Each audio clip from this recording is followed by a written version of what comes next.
Mutton keema masala எப்படி பண்ணுறதுன்னு பார்த்துடலாமா? அதுக்கு முதல்ல ஒரு பேனில் 4 ஸ்பூன் எண்ணெய் சேர்த்துக்கோங்க. எண்ணெய் காஞ்சதுக்கு அப்புறமா 1/2 ஸ்பூன் சோம்பு, ஒரு பெரிய வெங்காயம் ஃபைனாக சாப் பண்ணி சேர்த்துக்கோங்க. வெங்காயம் நல்லா வதங்கினதுக்கப்புறமா 2 ஸ்பூன் இஞ்சி பூண்டு பேஸ்ட், இஞ்சி பூண்டோட பச்சை வாசனை போனதுக்கப்புறமா ஒரு தக்காளி நல்லா அரைச்சி சேர்த்துக்கலாம். இதோட மசாலா ஐட்டம் சேர்த்துக்கோங்க. தேவையான அளவு உப்பு, 1/2 ஸ்பூன் மஞ்சள் தூள், 1 ஸ்பூன் காஷ்மீரி மிளகாய் தூள், 1/2 ஸ்பூன் குழம்பு மிளகாய் தூள், 1 ஸ்பூன் கரம் மசாலா.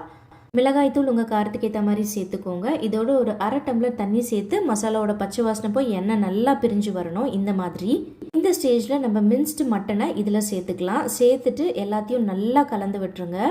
கலந்து விட்டுட்டு தண்ணி தேவை அப்படின்னா தண்ணி சேர்த்துட்டு இதை மூடி வச்சு கரெக்டாக 20 நிமிஷம் குக் பண்ணி எடுத்தோம் அப்படின்னா நம்மளுடைய மட்டன் கீமா மசாலா சூப்பராக ரெடி ஆகிடுங்க. கண்டிப்பாக ட்ரை பண்ணி பாருங்கள்.